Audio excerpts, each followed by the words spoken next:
7 years of love. That was more than a party theme. It was my truth. It was the number engraved inside the locket Samuel gave me on our first anniversary. The number of winters we had wrapped ourselves in each other's warmth, and the number of years I believed I was the luckiest woman alive. That night, our home was glowing. White roses spilled across every table, soft jazz kissed the air, and the flicker of candlelight made everything feel timeless. I remember standing at the top of the staircase, my hand on the railing, just watching our friends laugh, sip champagne, and celebrate us. Us. Samuel looked up at me from across the room. He didn't say a word. He didn't have to. His eyes held the kind of love that melts every fear, the kind that makes you believe in forever. I descended the stairs like a woman in a dream. My emerald green dress floated behind me, the same one he once called dangerously beautiful. And as I reached him, he took my hand and whispered, "You take my breath away, still." We moved like clockwork, laughing, pouring drinks, greeting guests like a team who'd done this for years. He touched my back gently every time I passed, topped off Rebecca's wine without her asking, even snuck Amanda Heather's little girl a strawberry from the dessert tray. It was perfect. Too perfect. Because sometimes when everything feels too perfect, you forget to look for the cracks. I didn't see the way Heather's eyes lingered, or how Samuel's smile faltered for a split second when Amanda tugged on his sleeve. I just saw love. I just saw trust. When Samuel raised his glass and toasted, "7 years ago, I married my soulmate," I thought my heart might burst. And when my sister joked, "If these two aren't couple goals, I don't know who is," I laughed so hard my cheeks hurt. I didn't know then that in less than 3 hours, a single whispered word from a child would tear that entire illusion apart. Heather arrived a little late as usual. She floated into the party with Amanda perched on her hip, that same easy smile on her face, like she wasn't carrying a secret heavy enough to bury us all. I greeted her with a warm hug. Heather had been my best friend since sophomore year of high school. We'd survived bad breakups, brutal finals, and far too many tequila nights together. She was family, and Amanda, her daughter, was like a niece to me. I'd babysat her countless times, brought over groceries when Heather couldn't afford them, held her hand through the sleepless nights when Amanda had colic.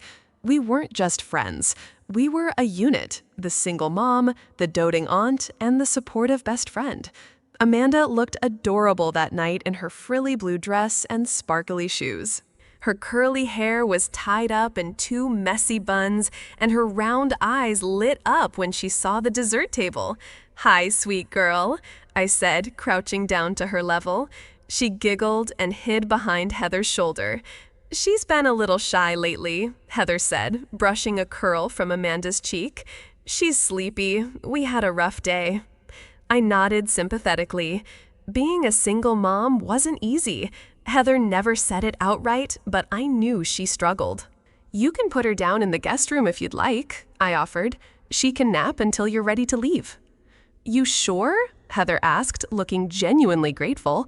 "I don't want to impose." "Don't be silly," I said. "She's always welcome here." Heather smiled, and for a brief moment we looked like 3 women bound by love, loyalty, and long nights of survival. But one of us was lying, and I had no idea it was both of them. It was just after 10. Most guests had begun to leave, exchanging hugs and promises to meet again soon. I was in the kitchen, wrapping leftover cake, still glowing in the afterglow of a perfect evening. Then I heard her crying. Amanda. Her voice echoed faintly from the guest room upstairs, a soft, confused sob, the kind that tugs at any mother's heart. "I'll go check on her," Samuel called out from the living room. I smiled, still humming. He was always so thoughtful. Footsteps on the stairs, one heavy, one light. I assumed Heather had gone up to get Amanda too. I wiped my hands on a towel and stepped toward the dining room, ready to say goodnight. Then I heard it, a tiny voice, fragile but clear enough to split the world in two. "Daddy, Can we go home now?" The sound of glass breaking was the first thing anyone heard. My champagne flute fell from my hand and shattered on the marble floor. The room froze. 20 people, mid-step, mid-sentence, turned to me, to the sound. To the child. Amanda was reaching up towards Samuel, her little arms outstretched like she'd done it 1,000 times. Samuel knelt down instinctively, his face pale, his eyes locked on mine. Heather stood in the doorway, as white as the roses on the tables. And me, I couldn't breathe. I couldn't move. The word hung in the air like smoke. Daddy. Not Uncle Samuel, not Mama's friend. Daddy. That one word ripped through 7 years of marriage like a blade through silk. And I just stood there, my heart cracking like the broken glass at my feet. 3 years old. Amanda is 3 years old. And Samuel and we've been trying to conceive for 2. I stood frozen as the math punched me in the chest.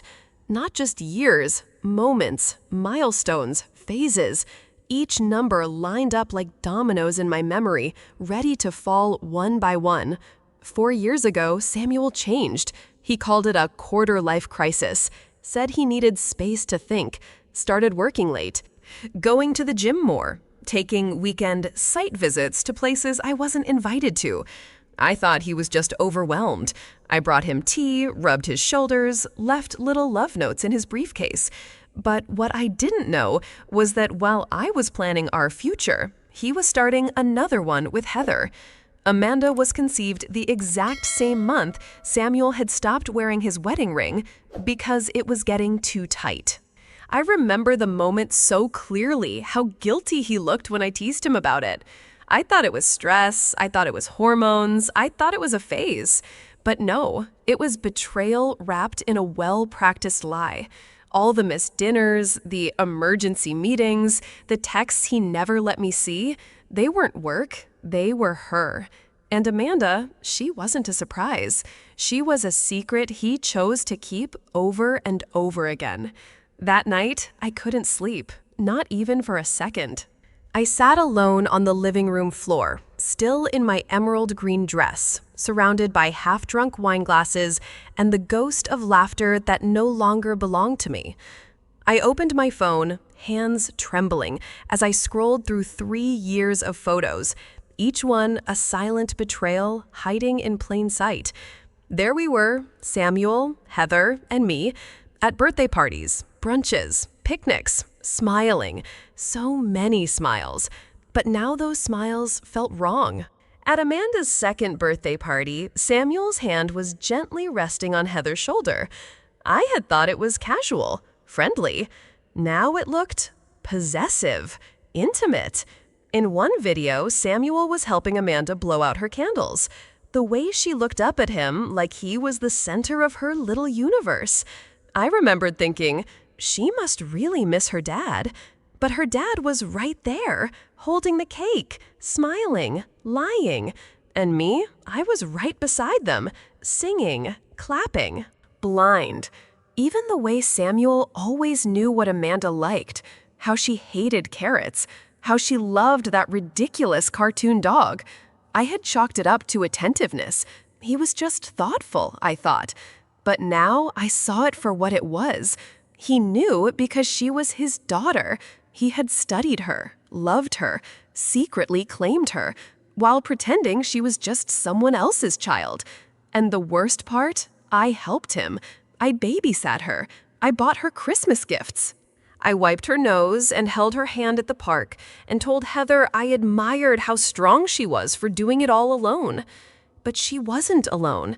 Samuel was never just helping her out. He was building a life with her right in front of me, and I never saw it. Until now. I couldn't sit still. The walls of our home felt like they were closing in. Each photo frame, now a piece of evidence, a portrait of betrayal I had smiled in. I wandered upstairs like a ghost. Our bedroom door creaked open, and everything looked the same. Too same. The bed was made. Samuel's book was still on his nightstand, open to the page he always swore he'd finish reading. His cologne lingered in the air. That familiar scent I used to find comforting now made my stomach turn. I didn't know what I was looking for. I only knew there was more. More proof. More lies. My hands trembled as I opened the nightstand drawer. Inside, his passport, loose receipts, a set of cufflinks I gave him for our 4th anniversary. And then, tucked beneath a hotel notepad and a dried boarding pass, a small velvet box, deep blue, elegant, and not mine. My breath caught in my throat as I opened it. Inside lay a delicate silver bracelet, tiny, inlaid with a pink enamel heart charm, the kind a little girl would wear proudly on her tiny wrist, like treasure. There was a receipt folded beneath it. I unfolded it slowly, like it might scream. It was dated 3 months ago, from a high-end jewelry boutique downtown. The same week Samuel told me we needed to cut expenses, said work had been slow, said we couldn't afford that weekend getaway. He wasn't lying about money. He was just spending it on someone else. Amanda. While I was booking restaurants for our anniversary, he was buying silver and pink hearts for a child I hadn't given birth to. The box slipped from my hand and hit the carpet with a dull thud. And that was when the tears came, not soft or graceful, but angry, ragged sobs that tore out of me like something I'd been holding in for far too long. I don't remember falling to the floor. 1 minute, I was standing, holding that tiny silver bracelet. The next, I was on my knees, clutching it like it was the only proof I hadn't imagined the last 7 years of my life. The sobs came in waves, loud, violent, unfiltered. I screamed into the empty room, my voice cracking from the weight of every lie that had lived under this roof. I sobbed until my chest hurt, until I tasted salt and silence, until my throat burned and my fists went numb. I cried for the version of me who believed in forever, for the woman who stayed up late searching baby names while her husband was working late, for the fool who held her best friend's hand in delivery rooms, never knowing she was witnessing her husband's child enter the world. I cried for my body, which was never the problem. It was never me. I wasn't broken. I was betrayed. And as the tears slowed, something else rose. Not peace, not forgiveness, not yet, but something colder, cleaner, sharper, clarity. I stood up, still shaking, my knees bruised from the hardwood. I looked around this room, our room, and for the first time, I didn't see comfort. I saw evidence, a crime scene, and the woman standing in it, she was done being the victim. I walked to the mirror. Mascara streaked, eyes red, hair tangled, but there was something new there, beneath the wreckage, a flicker, a fire. I stared at my reflection and whispered, "You underestimated me." By morning, I wasn't crying anymore. I was planning. My eyes were swollen, my voice was raw. But my mind, sharp, focused. Samuel wanted to destroy my life quietly. I was going to end his loudly, legally, and publicly. At 6 a.m., I called the one person I knew wouldn't flinch, Mildred Bennett, my lawyer. She'd helped us buy the house, draft our wills. A sharp, unsentimental woman in her 50s with a steel gray bob and eyes like a hawk. "Mildred," I said, trying to keep my voice steady, "I need to see you today. It's urgent." She didn't ask questions. 9 a.m. Bring everything. Her office downtown looked like a courtroom in miniature dark wood, cold air, heavy books. Mildred poured me strong coffee the moment I walked in. Her eyes scanned my face, but she didn't offer pity, only readiness. "Start from the top," she said. So I did. The party, the whisper, the bracelet, the pictures, the math, the lies. She didn't interrupt once. She only took notes, quick, precise strokes, like she was already building my case. When I finished, I said what I had already decided. I want a divorce. Mildred looked up from her notepad. "Clean or dirty?" "Brutal," I said without hesitation, "but legal. No screaming matches, just facts and fire." She nodded. "Then here's what we need. evidence of the affair, proof of financial deception, and DNA confirmation that Amanda is his child. And if he is the father, then he's been evading child support for 3 years, she said calmly. That's a legal liability. With teeth. I sipped the coffee, feeling it burn down my throat, and strangely, it tasted like power. I didn't scream, I didn't throw things, I didn't beg for answers. Instead, I logged into our joint bank account. I sat at the kitchen table, my laptop open, the morning sun pouring in like it didn't care that my life had just imploded. Samuel had always handled the finances, said he was better with numbers. I used to think that was love. Now I knew it was control. I started downloading statements. 3 years back, every credit card, every shared expense, every transaction. I created folders on my desktop, color-coded, organized. I wasn't spiraling, I was calculating. There it was, withdrawals on Amanda's birthday, gifts bought from toy stores, charges at children's boutiques. He said they were for his coworkers' kids, business gifts. I had believed him. Now I knew better. And then I saw it, Sunshine Daycare. A recurring charge, monthly, for 3 years. I had never asked, never thought to, because Samuel always told me it's nothing, just a little auto-pay mistake. It wasn't a mistake, it was tuition for Amanda, and he'd been paying it with our money, not just lying to me, but funding his secret life with the salary I helped build. Then came the next move. I drove to his firm, calm and composed. "Hi, Monica," I said sweetly to the receptionist. "I'm planning a surprise party for Samuel and need to check his calendar. Think you could print it out?" She smiled. "Of course. Should I go back a few months?" "All the way in the last year," I replied, just to be sure I pick the perfect date. As I walked out with a stack of Samuel's work schedule in hand, I didn't feel guilt. I didn't feel grief. I felt power. I created a folder on my desktop titled Project Payback. No exclamation marks, no emojis, just clean, cold letters. Inside, I divided it into subfolders: finances, work schedule, photos and screenshots, affair evidence, legal prep, Amanda, DNA files, Heather's ethics violations. Every file was tagged, labeled, categorized. I wasn't just collecting proof, I was building a case. One click at a time, I was peeling back the skin of the life I thought I had, Samuel's lies, Heather's betrayal, even my own blind spots. And then came the binder. I printed everything out, every receipt, every transfer. Every date night he said he was working late, cross-checked with Amanda's birthday parties. Every business trip now mapped against daycare payments. I even had color-coded tabs. Red, financial abuse. Blue, lies about schedule. Yellow, third-party witnesses. Black, legal violations. It wasn't revenge. It was precision. It was survival.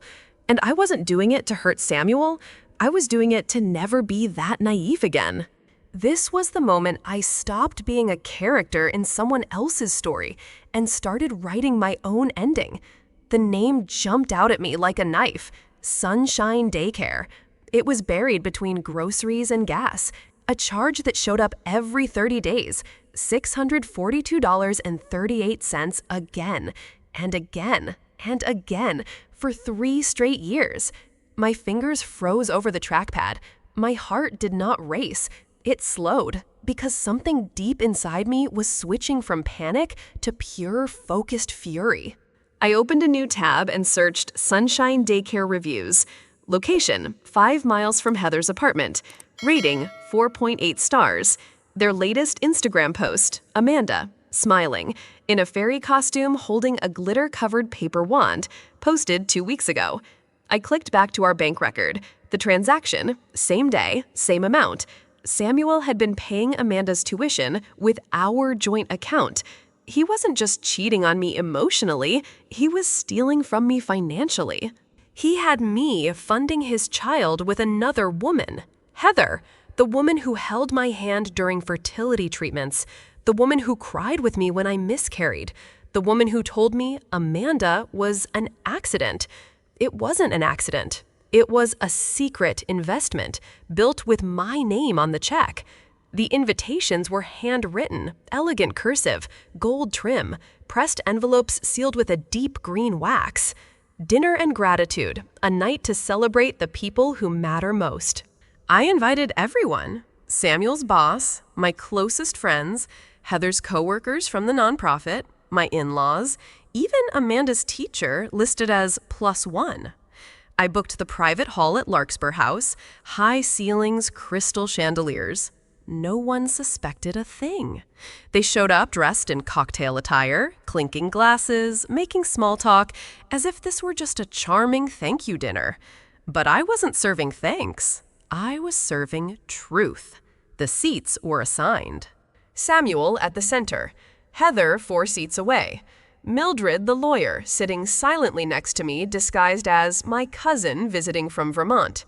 The caterers brought out duck confit and truffle risotto. Wine flowed. Then I stood up, smiling, tapped my glass once. I just want to thank everyone for being part of our journey these last 7 years. And tonight I'd like to share a little story about love and receipts. The creme brulee had just been served, golden crust. Warm vanilla center, silver spoons clinking. I stood up again, but this time I didn't smile. I held a piece of paper in my hand, folded 3 times. Neat, sharp, legal. I looked at Heather, then at Samuel, and finally at the guests. I want to correct something I said earlier, I began. Silence. Amanda is not my niece. A fork dropped. She's my husband's daughter. Gasps. Someone whispered, "What?" Another hand trembled over a wine glass. Heather's face drained of color.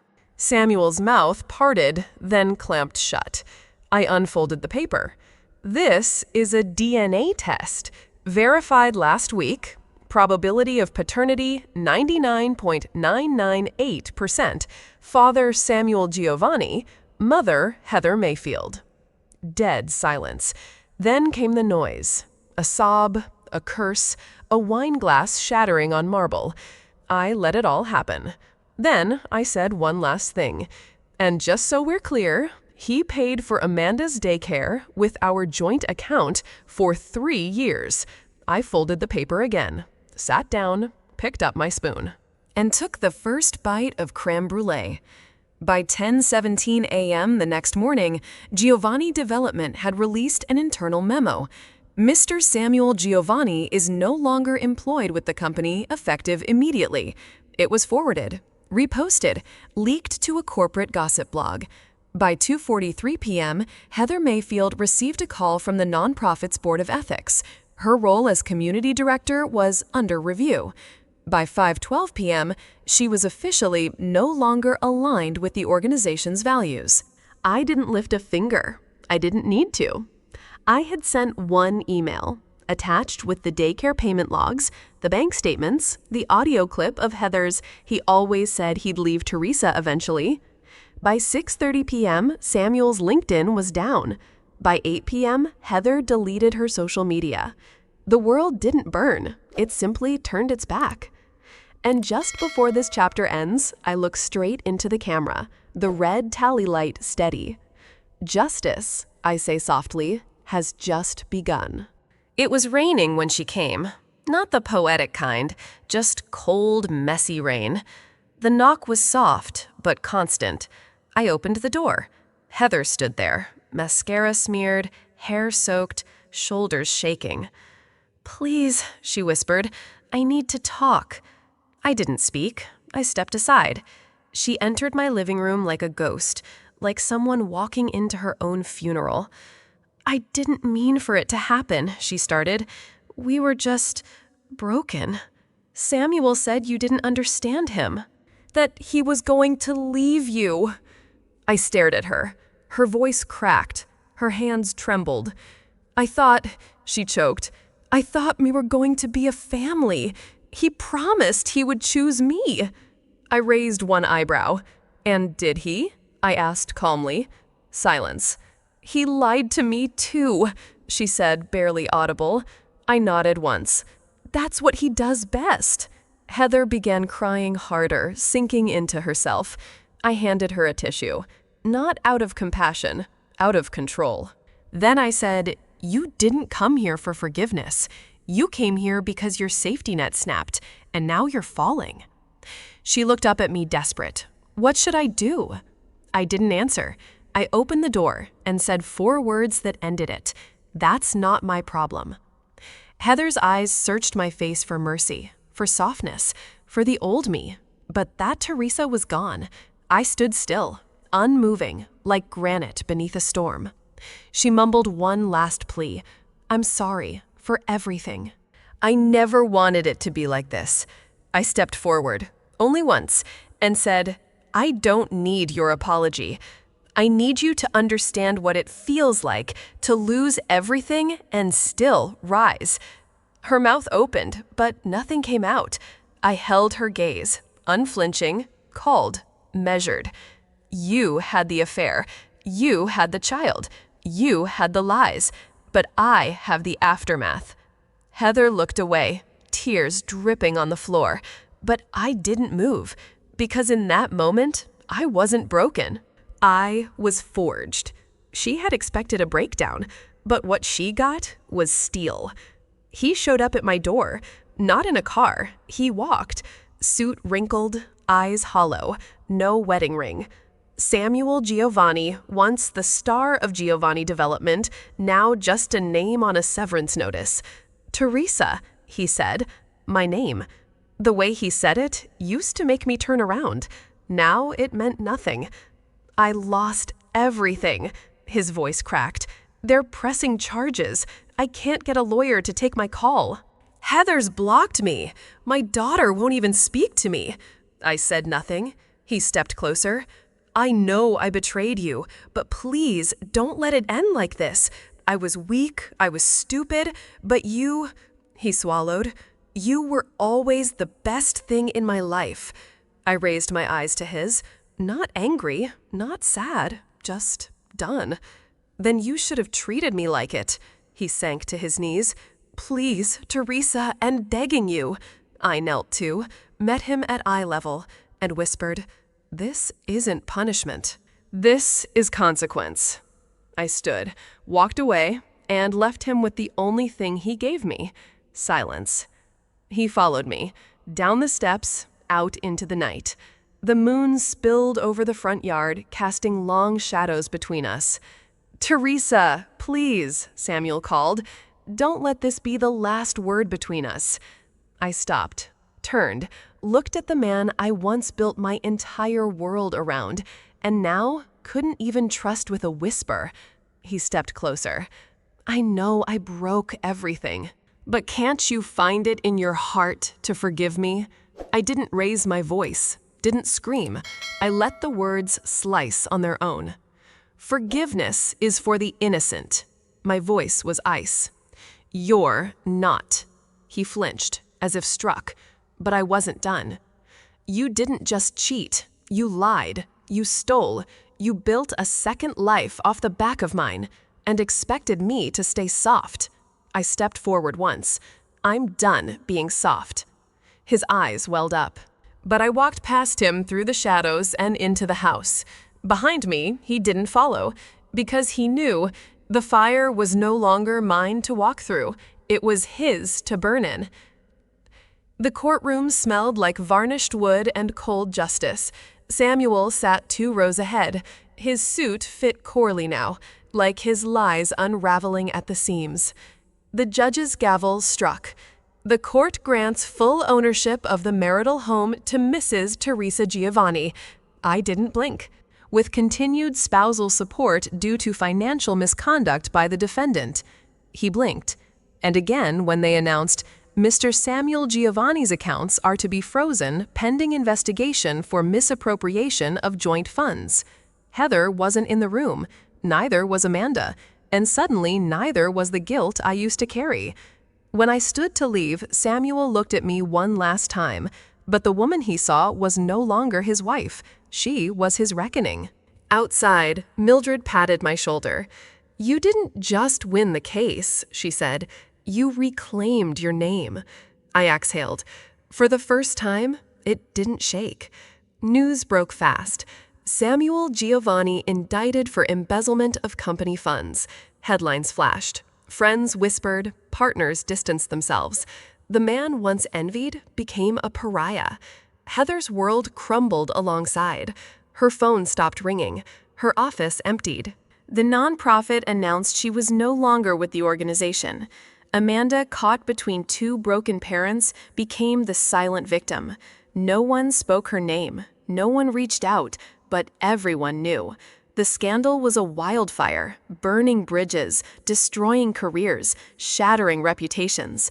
The house was quiet now, but inside me, a storm of purpose. I didn't just want to survive. I wanted to help others do the same. That's why I founded Through Her Eyes Consulting, a legal consultancy dedicated to women betrayed, women who needed a voice, a plan, and most of all, power. Every day I meet women like me, women who thought their world was ending, only to find strength they never knew they had. I've been there. I know the darkness, and I'm here to light the way. From broken to unbreakable, from silence to roar, from pain to purpose. I am Teresa Giovanni, and this is only the beginning. The doorbell rang softly on a quiet afternoon. I opened the door to see a delivery man holding a bouquet.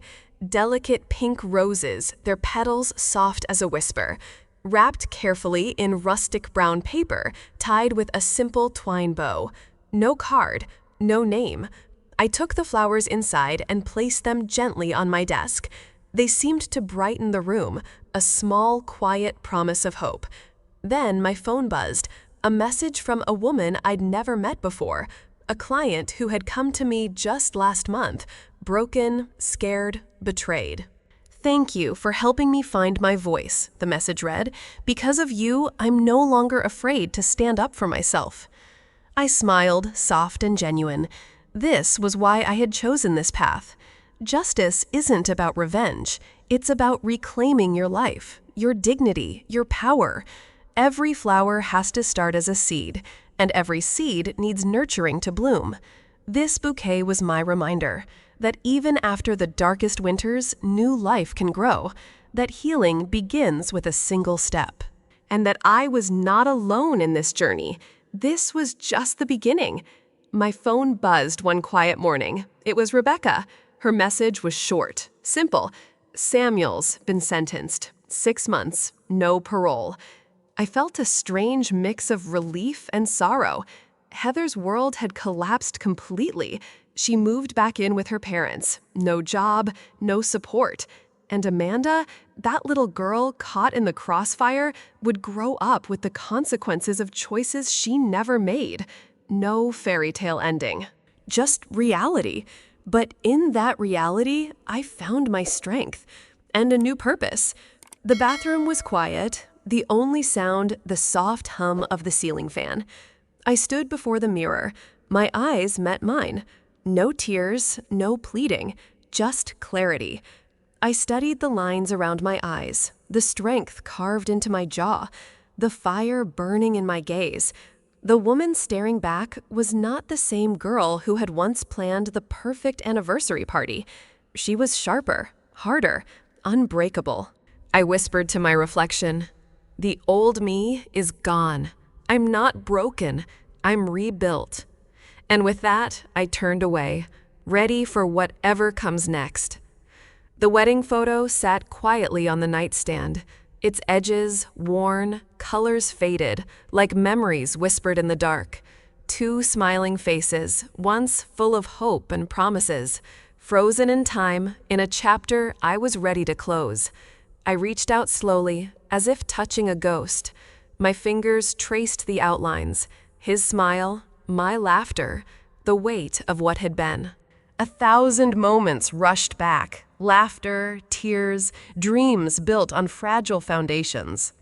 Then, with a steady breath, I flipped the photo face down.